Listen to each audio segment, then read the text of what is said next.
entiende? ¿Se entiende que ¿para qué levanta la cabeza? Mirándolo nosotros, para el lado derecho o izquierdo. Ya. ¿Ven? Esas son cosas que tienen que dar seguridad porque se orientan bien. O sea, nadie les va a preguntar algo que no puedan ver. ¿Por acá? Ok. ¿En qué andábamos nosotros? ¿Quedamos acá o avanzamos? Estábamos hablando de la Tierra. La frecuencia cardíaca. Habíamos conversado de la frecuencia cardíaca y habíamos dicho de que en Doppler se calculaba a pico saltado, a pico sistólico saltado, y ahí se sacaba la frecuencia cardíaca. En este caso, para Julieta, que tenía sus cachorros, fueron 224 latidos por minuto, lo cual está bien entre 230 hasta 235 latidos por minuto en ese nivel de gestación.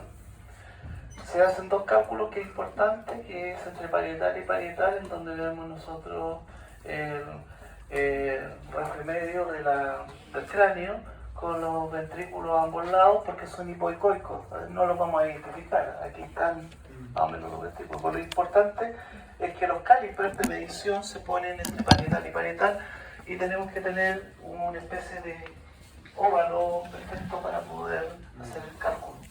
Lo mismo que con el diámetro corporal que se hace a nivel del corte transversal en el hígado fetal.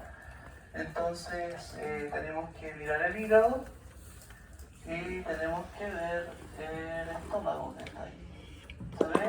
¿Se ve ese óvalo negro? ¿Ahí? Sí, ese es el estómago. Todo el trasfondo que está acá es el hígado fetal. Y se tira, y el caliper se pone justo en el cuerpo de la vértebra que está ahí. ¿Se ve? No se lo hacia el perfil del abdomen. ¿Dónde debería ser? No, es que el ombligo está más abajo, entonces tendría que ser más o menos hacia el cifoides. ¿El cifoides No, pero sí, lo importante es que se vea el vértice. Se fijan que ambas medidas fueron óvalos más o menos perfectos, entonces esa es la imagen que ustedes tienen que obtener para poder hacer el cálculo.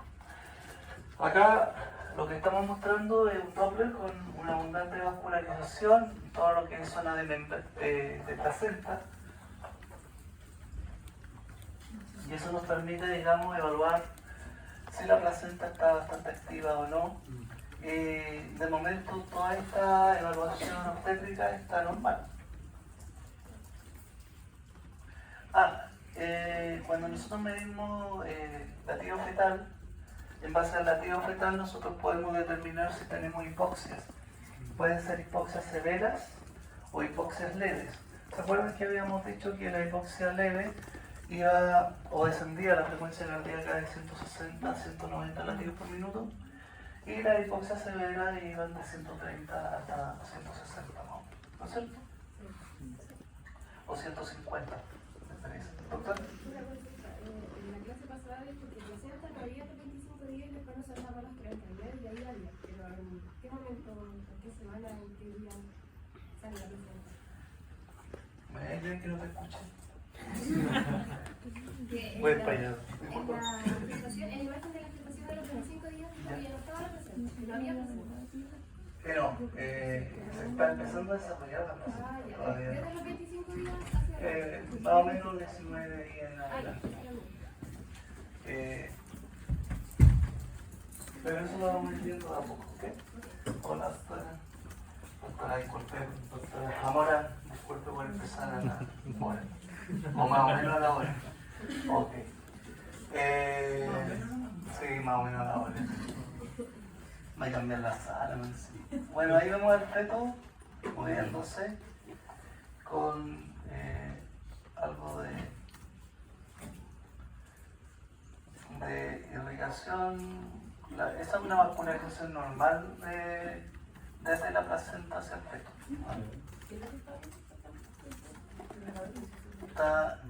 Se ve la cabeza, pero la idea es mirar la vascularización de la placenta, que está como C. ¿Ok? Entonces, la idea es que todos los puntos de la placenta estén activos con flujo. Bueno, aquí está la... ¿Se entiende, no es cierto? No, qué caleta.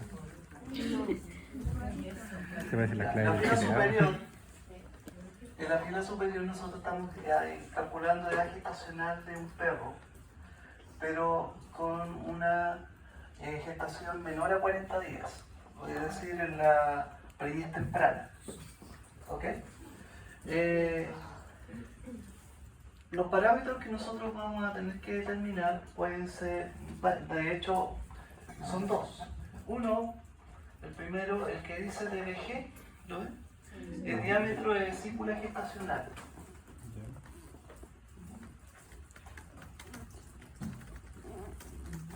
Lo voy a ir anotando porque si no se olvida.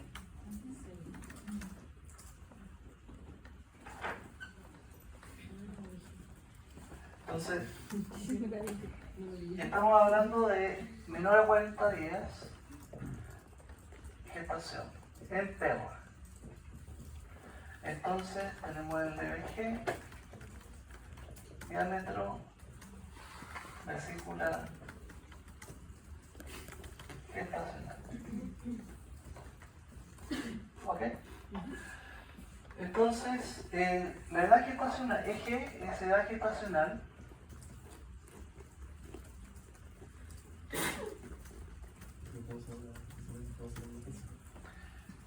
Y LSC es longitud cefalocaudal, o cráneo caudal también. Pero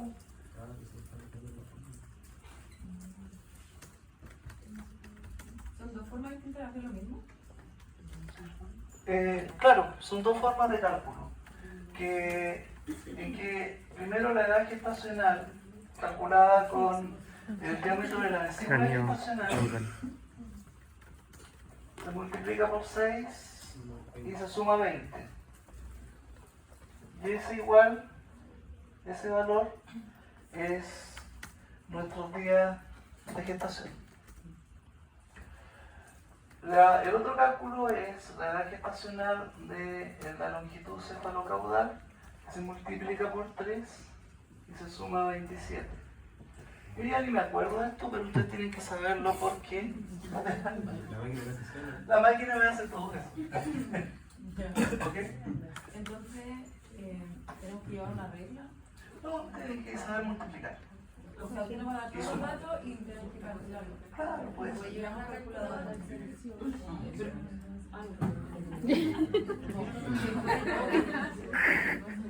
Me fallaron la calculadora. ¿Cómo van a llevar la calculadora para una multiplicación y una suma?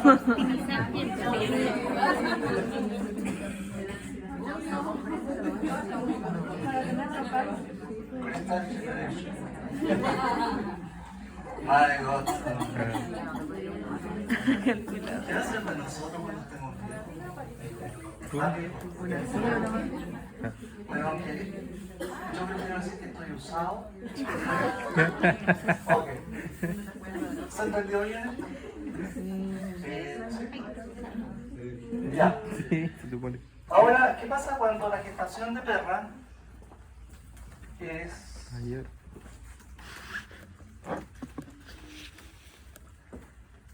superior o mayor a 40 días? Es decir, hasta el término. Profe, Doctora, antes de seguir, ¿de qué depende que usemos una o la otra? puedo usar las dos. Ahora, si usted me dice cuál prefiero yo prefiero la instancia cefalocaudal si veo todo el embrión a lo largo. Corte sagital, eje largo, longitudinal. O sea, para todo. Doctora, Pero las dos formas de calcularlo son igual de exactas. no. ¿Cuál es más exacta de la otra? Es un poquito más variable el diámetro de la vesícula gestacional. Por una razón muy sencilla, porque las vesículas gestacionales no son todas iguales. Se distribuyen en los cuernos y aquellas que están con menos espacio, que suele ocurrir que las que están más próximas al ovario, entonces les cuesta más crecer y tienden a ser un poquito más pequeñas. Entonces hay que tratar de buscar aquellas que están más en la zona del cuerno próxima al cuerno. Y en caso de que me den distintos, ¿puedo sacar promedio? Sí, una buena posibilidad. Bueno, de nuevo glosario, edad gestacional ya la vimos. El DCF está en inglés, pero lo que quiere decir es diámetro, en realidad, a ver, ya sí. DCF es el diámetro biparietal, ¿Ya? pero está en inglés. Es el diámetro cefálico. Exacto. Y diámetro cefálico fetal. Ahí está. Y el BCE es el diámetro corporal. Pero en realidad el corte corporal exacto es lo que yo les dije. A nivel hepático, el eje corto transversal, en que se ve aparte del estómago y el trasfondo hepático. ¿Ok? Y se mide desde donde le dije, desde el cuerpo de la vértebra hacia el vértice de la guatita del feto. Bueno, entonces acá tengo que, no lo noto medio lata, pero la edad gestacional, entonces el diámetro biparietal, que es el céfalo cefálico fetal, que se multiplica por 15 y se suma a 20. Ese normalmente es más exacto que el cálculo del diámetro corporal. El diámetro corporal se multiplica por 7 y se suma a 29. Hay una pequeña variación entre ambos y hay una fórmula que fusiona ambos métodos, en que la edad gestacional se multiplica por, digamos, 6 se multiplica por el diámetro biparietal y ese producto se suma al diámetro corporal por 3 y se suma a 30. ¿Ok? ¿Se entiende, no? ¿O no se entiende, no? Acá uso el diámetro biparietal que lo multiplico por 6. Después lo sumo al diámetro corporal que lo multiplico por 3. Y le sumo 30. Y ahí tengo mi edad Son gestacional. constantes, ¿no? No debería dar mucho más. Sí. No, no da más. Si está bien medido no hay problema. Diámetro. Ahora, ¿sí? Pueden usar cualquiera, pero en general el que yo más uso es el diámetro biparietal, o el cefálico fetal. ¿Ok? ¿Dónde? Ah, el TAP es a ver, es la fecha probable de parto. Pero está en inglés, no sé cuándo. Pensar que yo en inglés y yo vamos por caminos distintos. Entonces, ¿qué es lo que ocurre? Que cuando se hace o se realiza un examen obstétrico, tenemos que tener claro que en las perras la gestación desde el punto de vista o desde el enfoque ecográfico dura 65 días, más o menos 3 días. ¿Ok? Por lo tanto, para calcular la fecha probable de parto, se calculó la edad gestacional y desde 65 tú restas la edad gestacional y ahí ven cuántos días faltan o semanas faltan para el parto probable de esa perra. Y a ese resultado le ponemos más o menos 3 días. Siempre con más o menos 3 días porque esa es la variabilidad. Ahora, ¿ustedes creen que yo hago esos cálculos? No, pero ustedes lo van a hacer porque... No le pregunté. ¿Ah? No le pregunté. Siempre pregunto todo. Entonces, ¿por qué? Porque me da automático. O sea, yo coloco el programa de reproducción, entonces yo voy ingresando los datos nomás y a medida que yo voy midiendo va apareciendo en el informe y en la foto cuántas semanas lleva. Y usted se queja de que usamos calculadora. Ah, no, pero todavía yo pasé ya por eso. Además que usted me quita el ecógrafo, me quita todo y me deja con un papel y un lápiz, incluso ni con un papel y un lápiz, déjeme tierra y un palo y yo le calculo lo que quiera. Ya.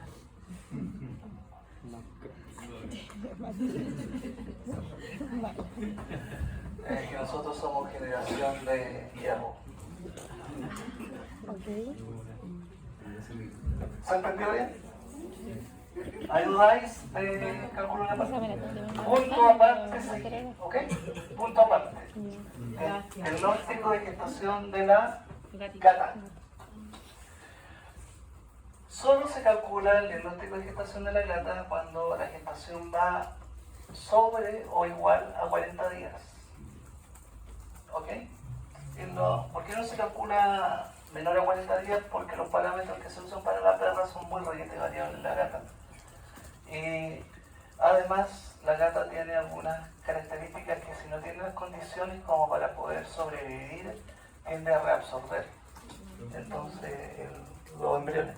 ¿Y los relativos fetales para la feto de la perra y la gata son distintos o son los mismos? Son más o menos iguales, son más o menos parecidos. ¿No? Hay una pequeña variación al alza con respecto a la gata, el feto de gata, digamos.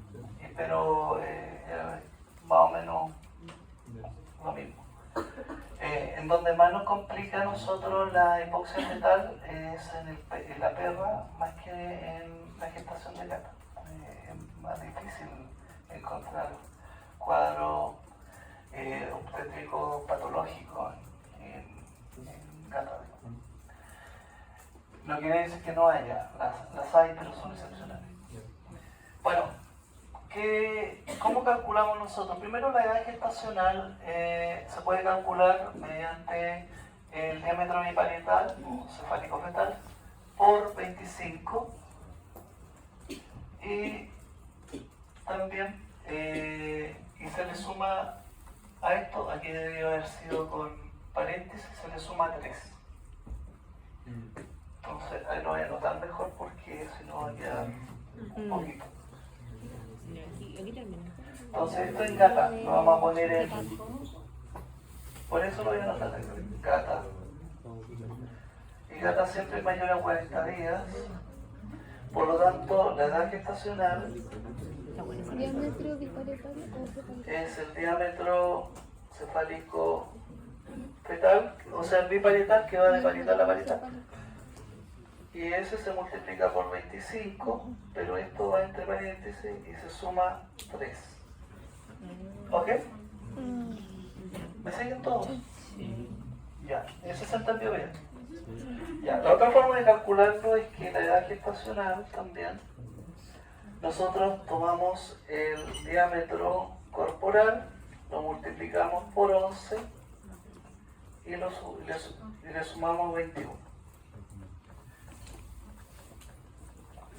En gata es más difícil que vengan a control gestante, pero si vienen, también es importante que los tengan claro en la fórmula.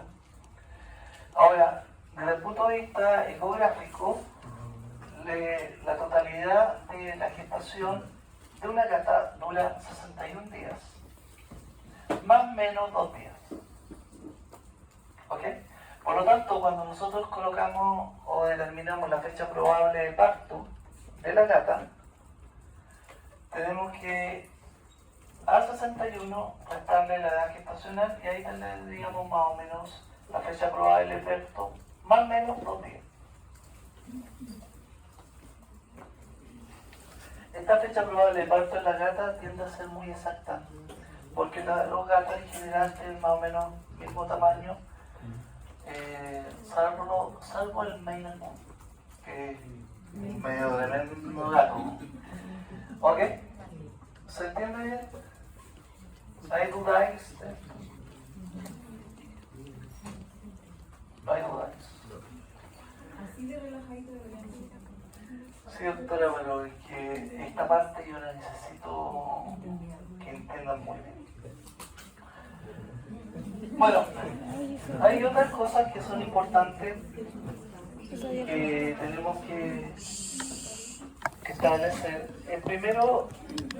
¿Dónde está? ¿Ah? Sí, lo agregué ahora. Pero no se preocupe, doctora, yo voy a... lo que estamos agregando, porque este no lo agregué yo, lo agregó el doctor y creo que es pertinente colocarlo. Lo agregó el doctor Guzmán y tiene razón. No, entonces Me dolió cuando tenía razón, pero que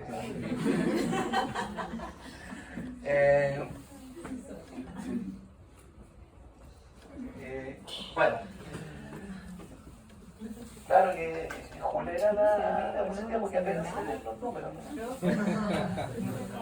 Doctora, Tengo una preocupación. ¿cuál es su preocupación? Si algún contenido del profe Guzmán lo ha pasado distinto o ha profundizado distinto.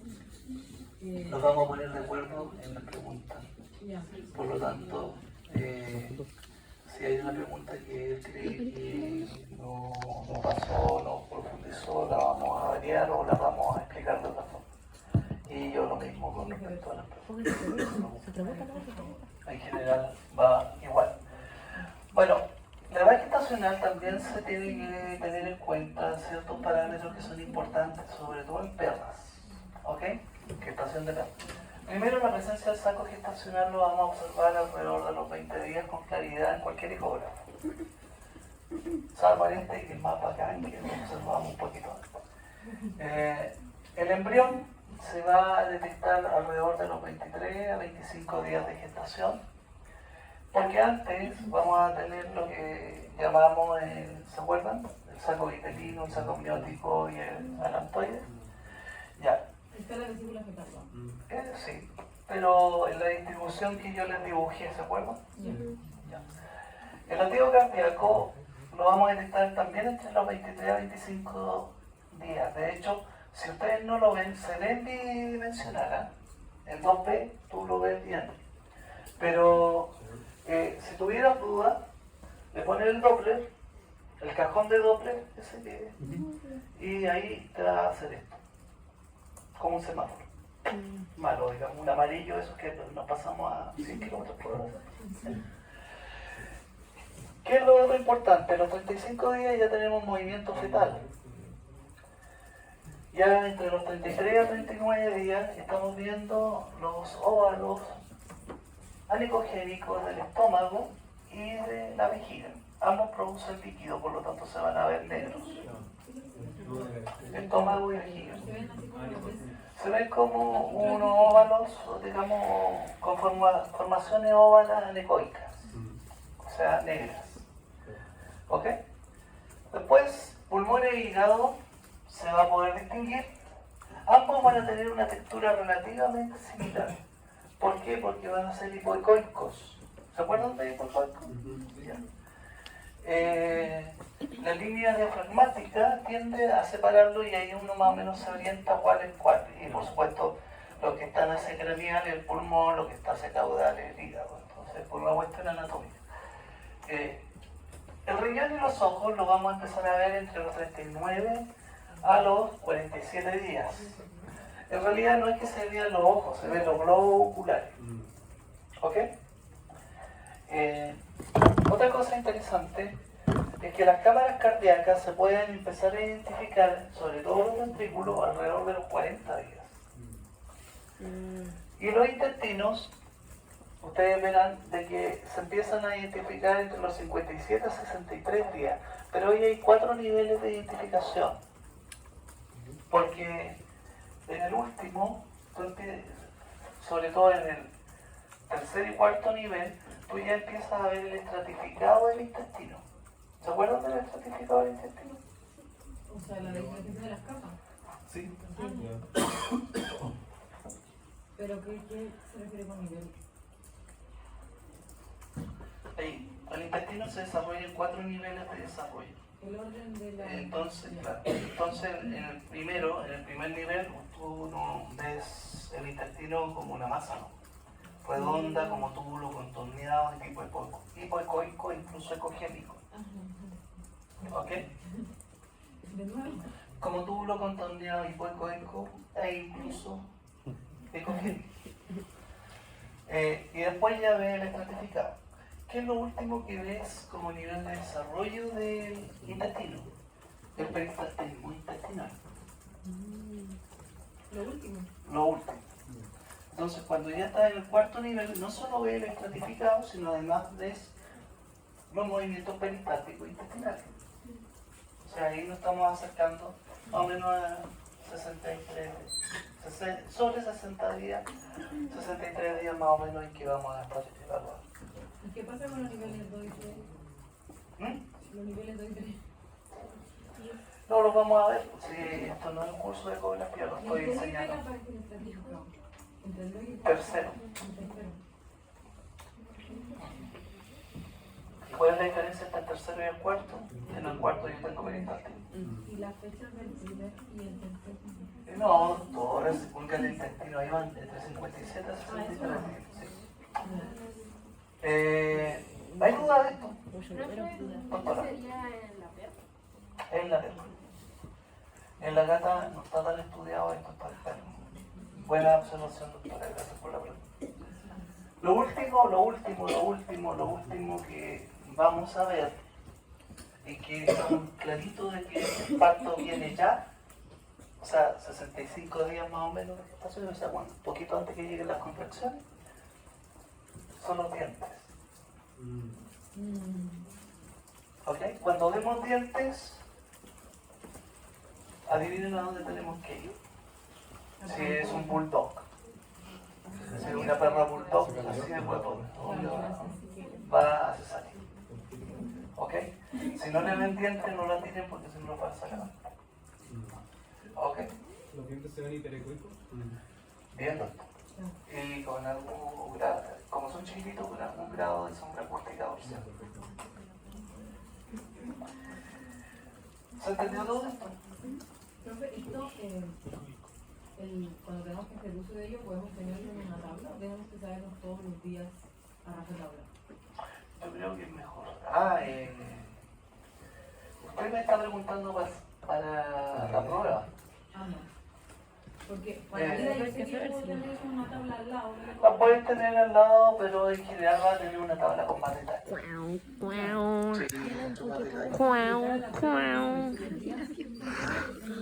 Los efectos comerciales.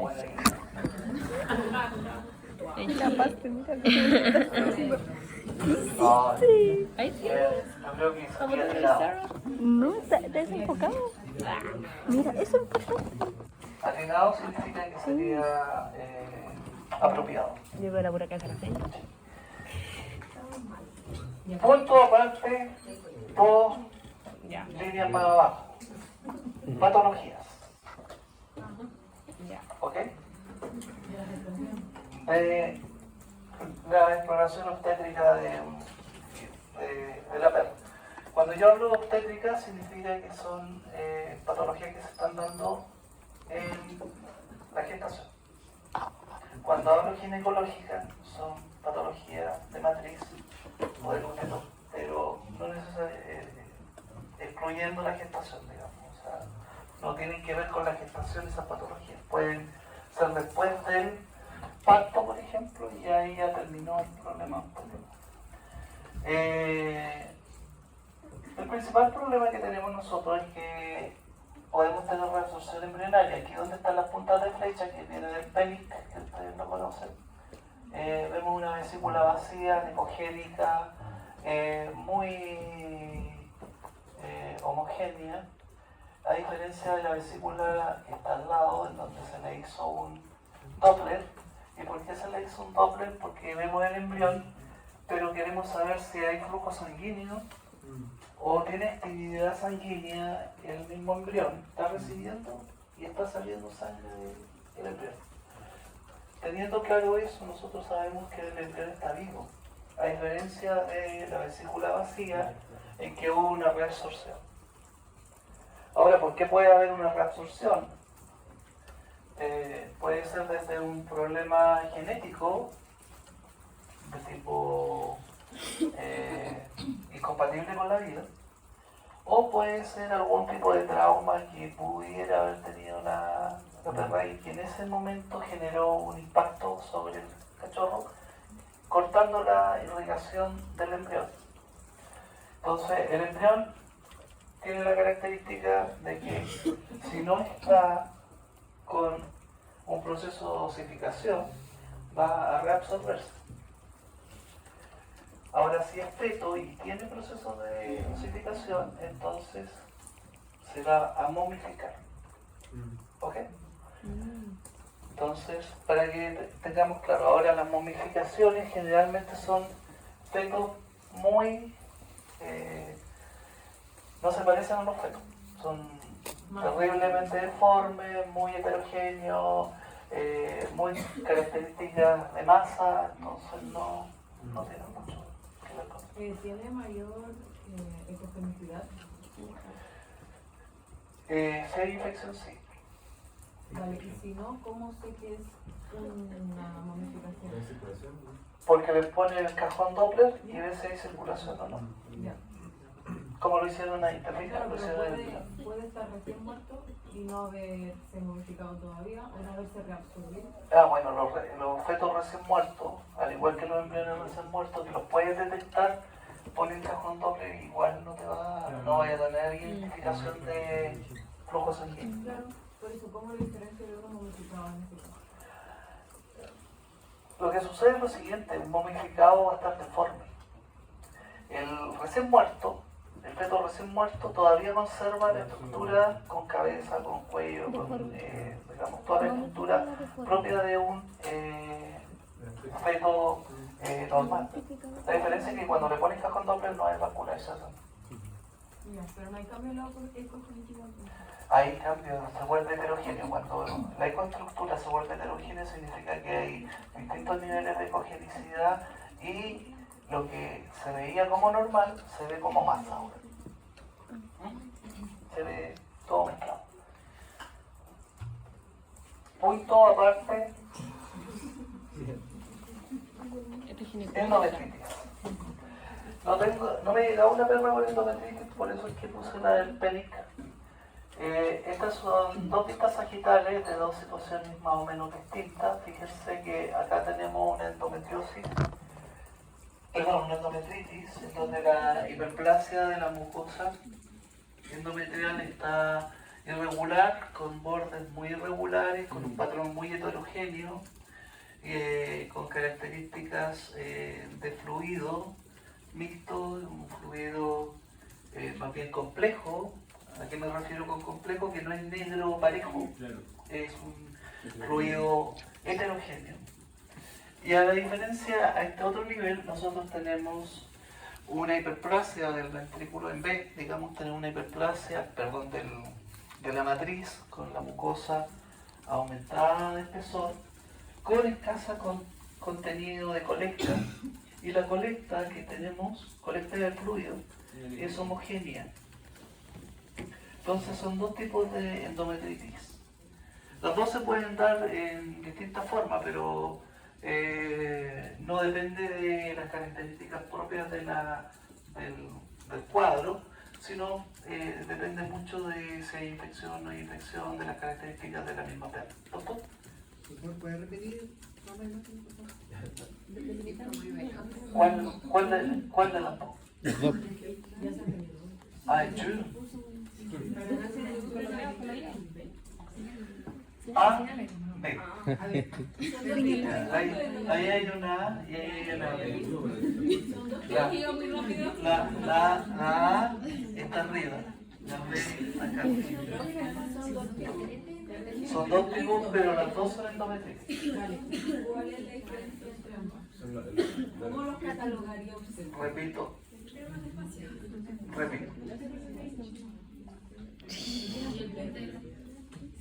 Tengo este puntero nomás. Bueno, ¿qué podemos ver acá? Una hiperplasia de la mucosa del útero. Podemos ver que el patrón de límite hacia la cavidad es lobulado. ¿Se fijan? Que tenemos unas características de ecoestructura heterogénea, digamos. ¿Qué quiero decir con eso? Que tengo áreas más densas, con mayor impedancia, eso significa más blancas, y tengo áreas más claras o más ecolúcidas, o hipoecoicas. No, pero para que me entiendan, coloco lenguaje, esta es la diversidad del profe, pues tiene que colocar con lenguaje coloquial, con lenguaje técnico. Entonces, tenemos la característica de que hay una colecta, que es un fluido, que no es homogéneo, que es heterogéneo y que tiene ecos en suspensión. ¿Cuáles son los ecos en suspensión? Eso.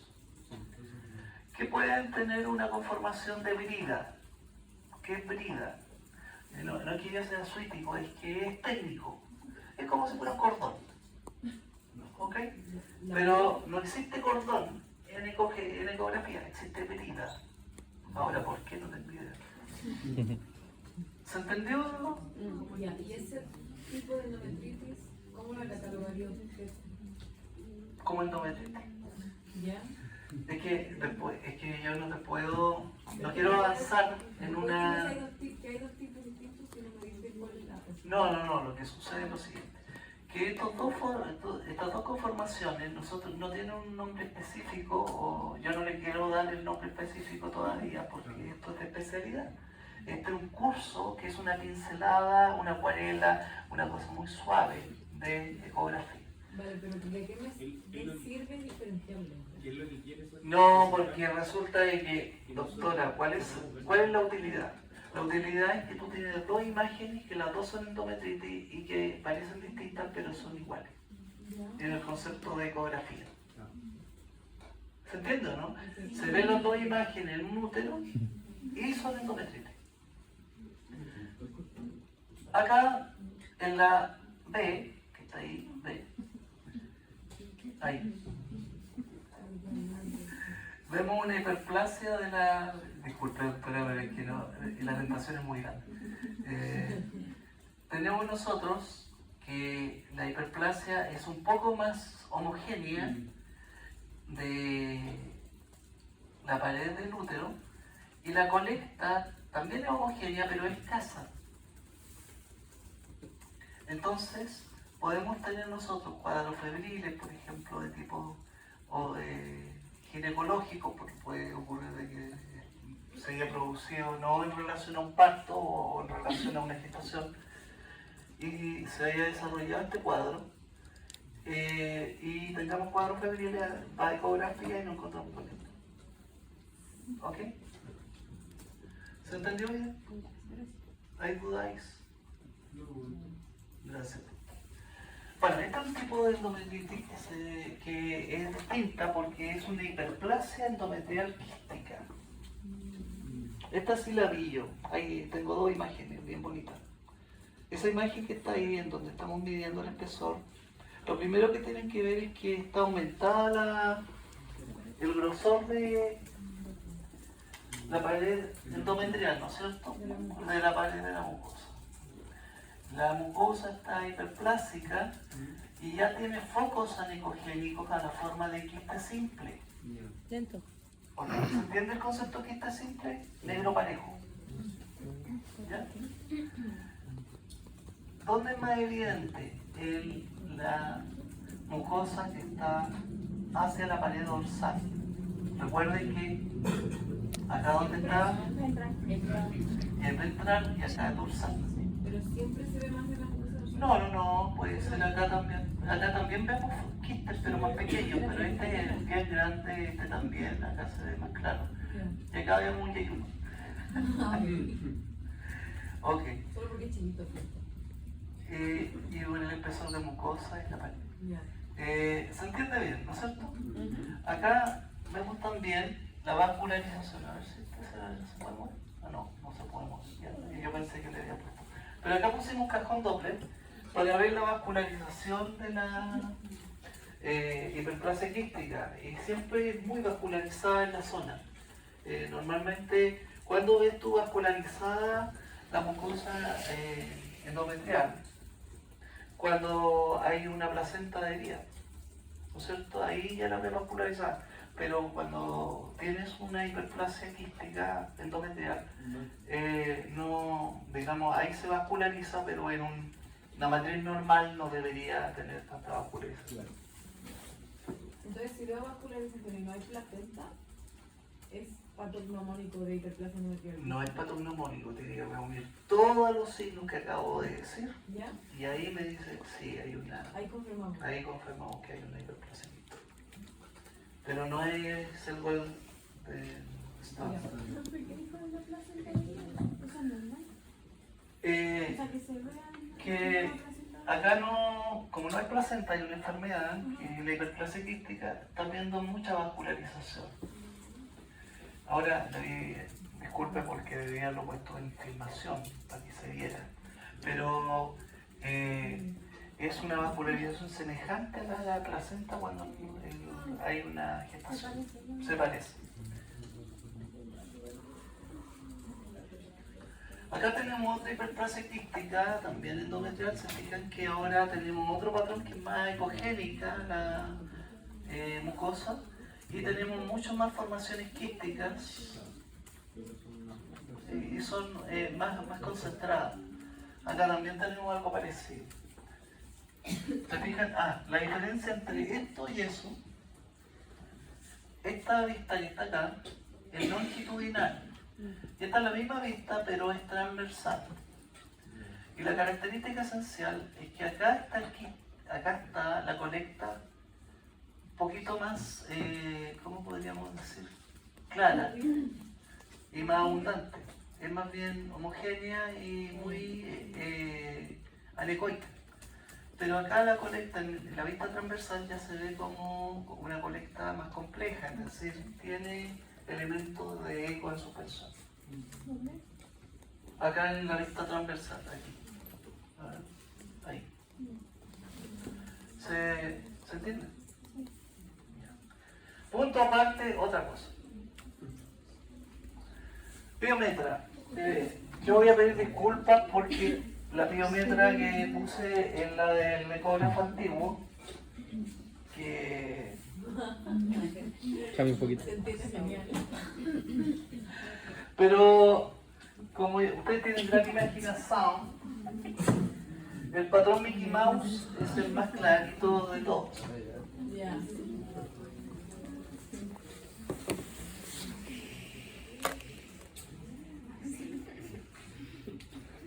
Claro.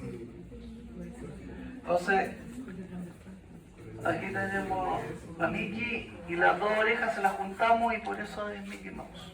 Ahí es el lado. Y acá tenemos a Mickey con la cabeza más grande y las dos orejas más arriba. ¿Eso es corte transversal? Corte transversal. Siempre la biometría se hace en corte transversal en diagnóstico. Tú vas avanzando en un cuerno, después avanzas en el otro. Ahora puedes tener, se puede dar de que tú tengas biometría en un cuerno y en el otro lo tienes normal. Pero es raro. Normalmente cuando se infecta y empieza a acumular colectas, sobre todo en biometría cerrada, se distribuye en forma pareja. Y se ve como Mickey Mouse. ¿Podemos decir que tres formaciones quísticas o cómo lo describimos? Lo que describimos es el patrón de tipo uterino, en el cual se adopta una característica de ratón Mickey, en donde hay tres colectas. Lo que pasa es que si tú hablas de quiste, estás hablando de un tejido que generó una colecta pequeña. Pero cuando hablaba de la vejiga dijo que era una estructura quística. ¿Ah? Cuando hablaba de la vejiga dijo que era una estructura quística. La vejiga, claro, porque contenía líquido, a eso me refiero. Pero en el caso de acá es una colecta. Siempre cuando es patológico y tiene un contenido, no importa si es pus, si es sangre, lo que sea, es colecta. ¿Okay? Sobre todo en el caso del útero. ¿Sí, doctora? Siempre transversal. ¿Y se fijan que estamos marcando a la izquierda? Siempre. Ok.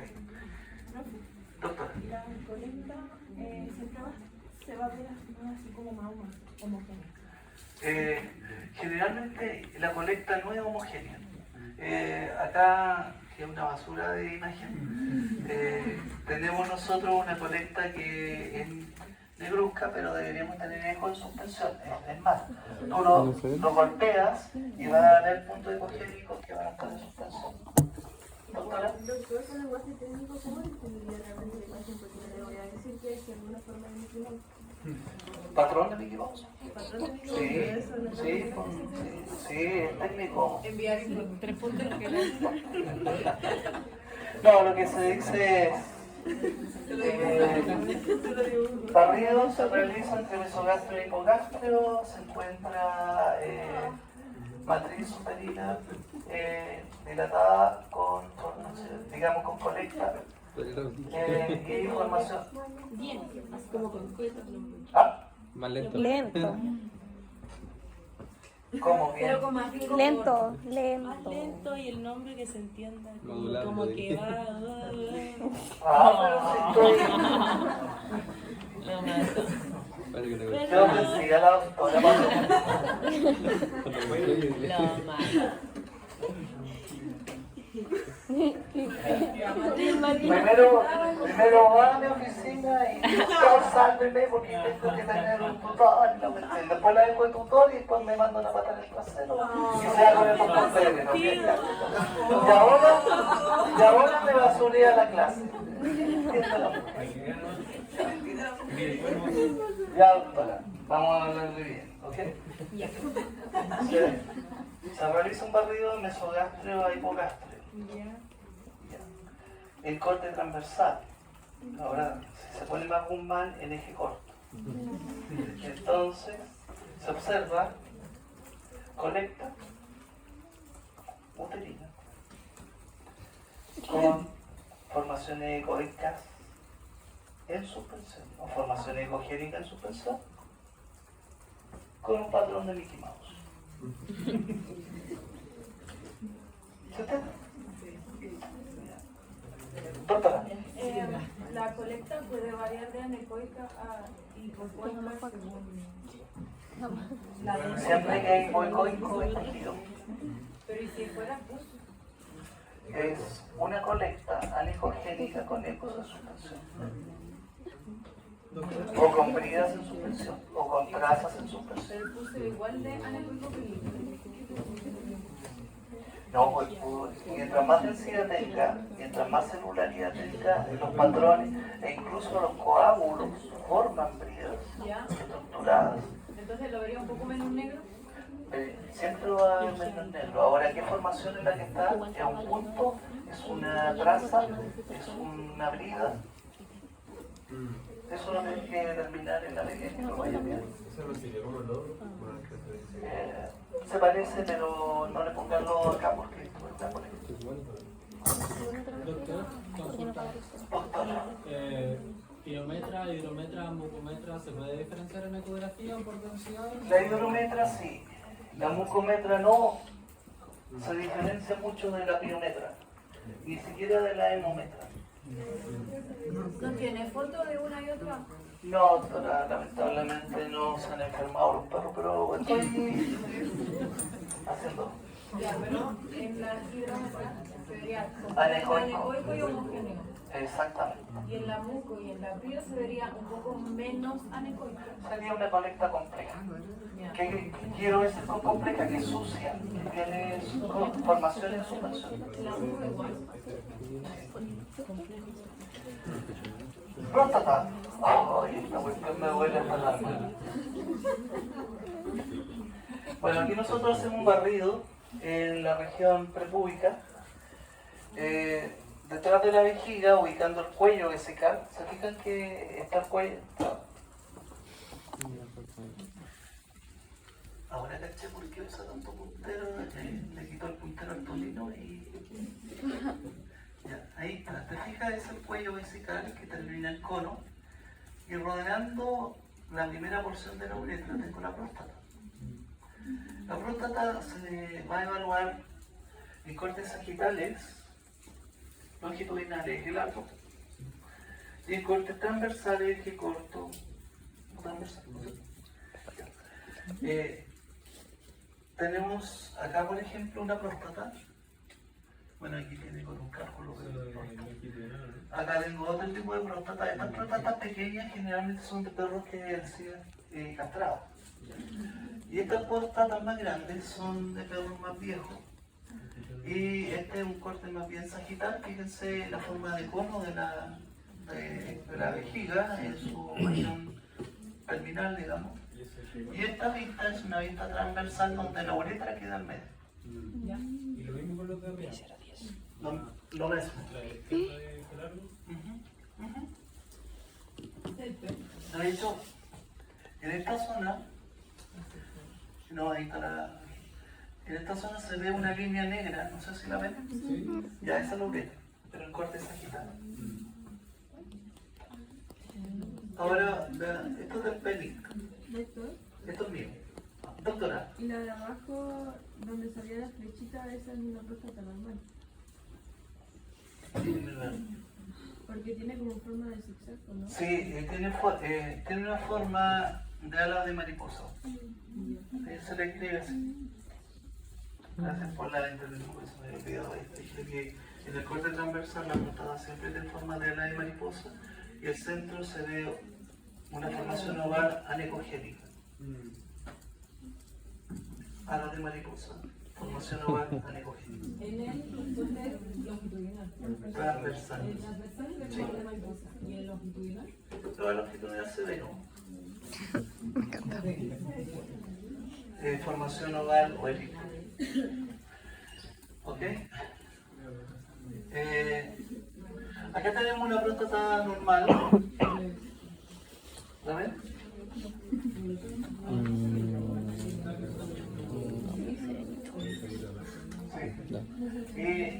Quiero que vean de que hay tres medidas, en realidad hay 4 medidas, 2 en sagital, esta es la vista sagital, esta es la vista transversal. A ver. Ahí me quedan, yo no veo nada. Está volando. No. Falta imaginación. ¿Ese es el transversal de abajo? Sí. Ya. Entonces, empañado de doctora.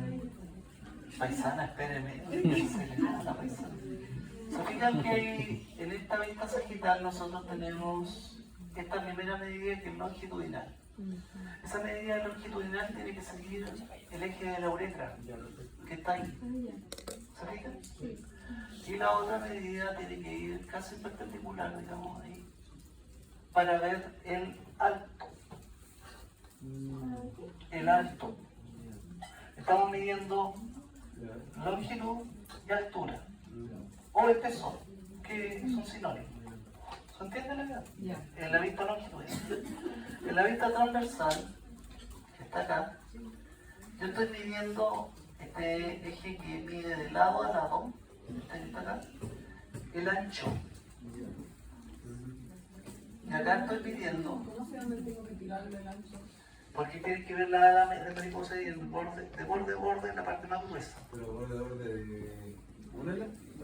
De ambas dos pasando por el centro que es la oreja.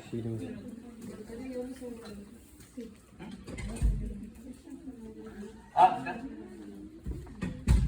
Aquí, esta parte negra más central. Esa es la uretra. Por ahí tienes que pasar. Hay que atravesar, o sea, generalmente la uretra se encontraría en el medio de este. Sí, siempre te da el faro de la mitad y la parte más ancha. ¿Se entendió entonces? Este eje que va así, perdón, disculpen ahí, es el ancho. Y el eje que va acá es el alto.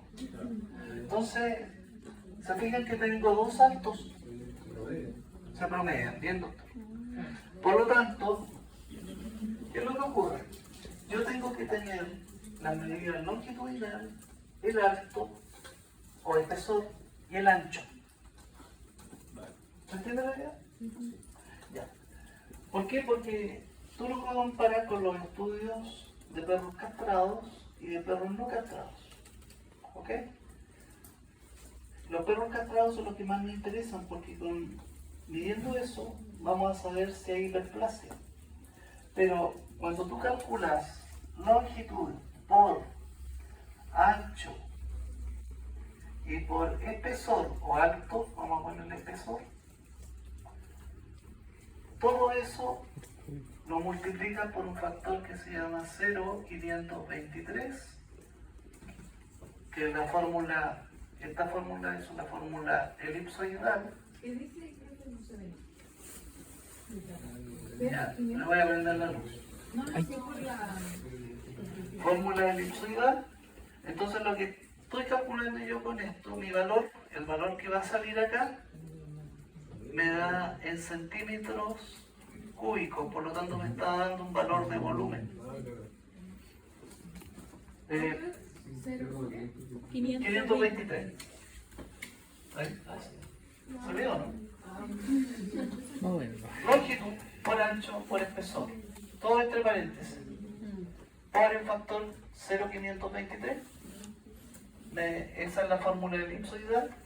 Me da un valor en centímetros cúbicos y es el volumen de la próstata. Y el volumen de la próstata es el mejor parámetro para ver si está hiperplásico o está normal el tamaño de la próstata. ¿Y a partir de cuánto? Vamos a llegar hasta aquí porque hay dos autores, ¿ok? Ok.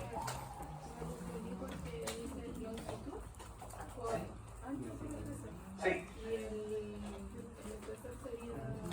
Como tengo, claro, como tengo dos altos, aquí vamos a dibujarle la mariposa que no vio nadie. Como tengo dos altos, siempre mido, bueno, no es tan así, ahí. Como tengo dos saltos y tengo que pasar por la uretra, ahí, entonces yo saco el promedio de ambos altos.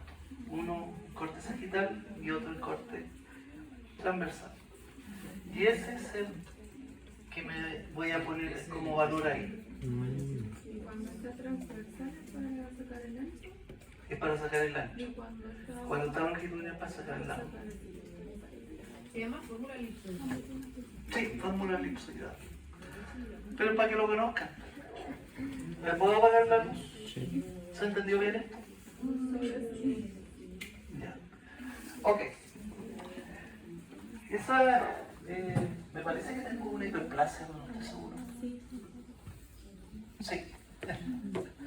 Aquí sí que tengo una hiperplasia. Así está mi próstata, chiquillo.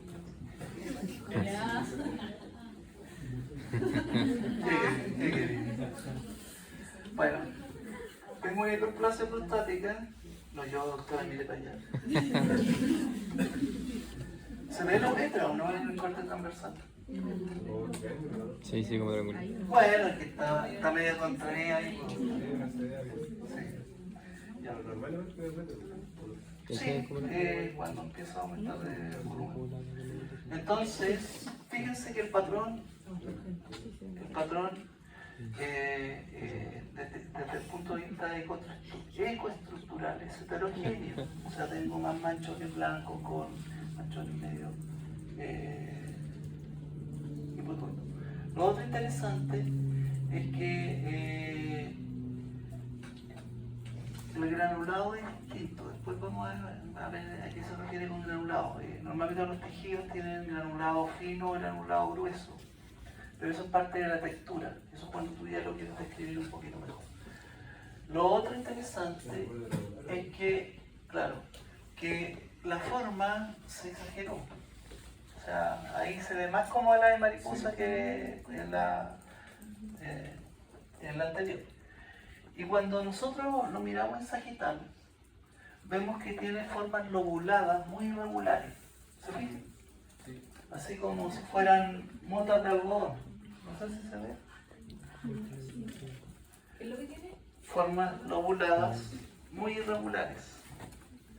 Con un patrón de tipo, una ecoestructura de tipo heterogénea y una ecogenicidad aumentada. Hay heterogenicidad ecogénica. Hay heterogenicidad ecogénica. Ecoestructura heterogénea, Y patrón aumento. lobulado y una ecogenicidad aumentada. ¿Se entiende? Pues debería ser más hipoecoica y es más ecogénica. ¿Se entiende bien? Bueno, acá encontramos incluso una formación de masa que es más ecogénica de lo normal y que sería bueno informarla, por eso se midió. ¿Se entiende, no? Ahora, si ustedes ven esto y el perro tiene fiebre, quiere decir de que hizo prostatitis. Por lo tanto, cuando hacen un examen de ecografía, tienen que ir acompañada de la clínica. Primero tienen que estar muy informados de la clínica, muy informados de los exámenes previos, y de ahí empezar a hacer los barridos, porque resulta de que tienen que tener toda esa información que les va a ayudar a interpretar lo que ven. El peor examen ecográfico es cuando tienen cero antecedentes, cuando te traen, el que te trae el perro es el amigo del amigo del amigo, y que con cueva sabe cómo se llama el perro. Entonces, generalmente los peores informantes son los pololos, los novios, las parejas de las chiquillas, y lo mandan con el perro. Y a la chica le interesa el perro, pero al cabro le interesa a la chica, el perro no lo pesca y no sabe, entonces no te da cero información.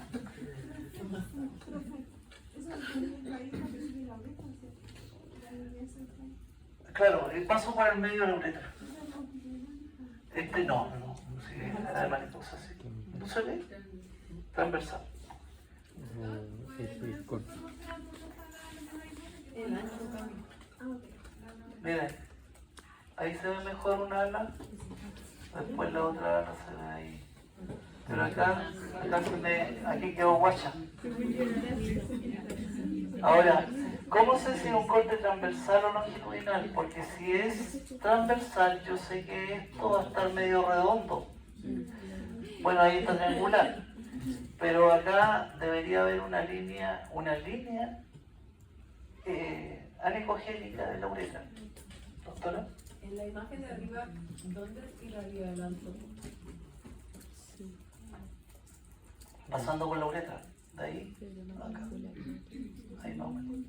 Mira, toda esta parte es lobulada, entonces tiene que llegar hasta ahí. Claro, tendría que meterse como más o menos donde lleguen las dos malas de mariposa. Sí, pero en este caso, como está deformado, los contornos son redondeados, no son lisos. Esta lobulada tendría que llegar hasta ahí. ¿Se entendió bien? Bueno, también se hace ecografía testicular.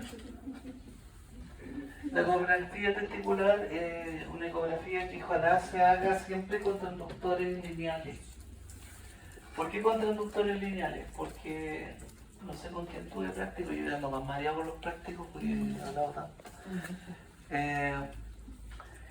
Pero cuando tú colocas el lineal, tienes una franja que va entre el contacto de transductor con la zona, en este caso sería el escroto, que te va a comer muy poca información o muy poca visualización de la imagen.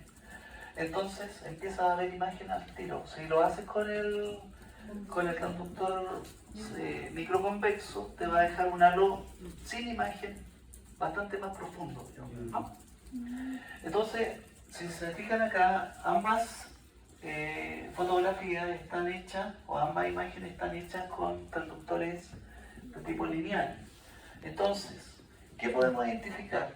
Primero, lo que tenemos que tener claro es que en este caso, este testículo, el cuerpo del testículo, y el epidismo, con la cabeza, el cuerpo y después la cola, igual que acá, en una vista transversal, están de dorsal a ventral.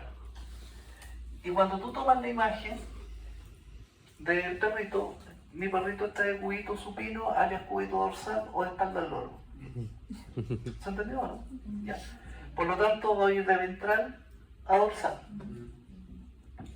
¿No es cierto?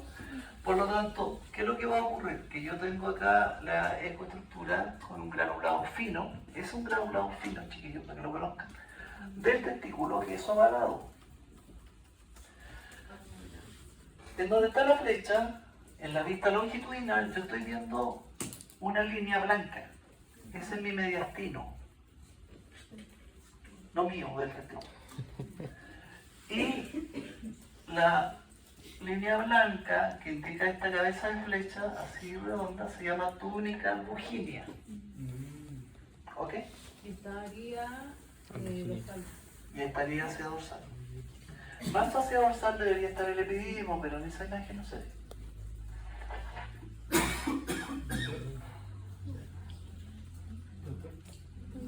El epidismo se vería.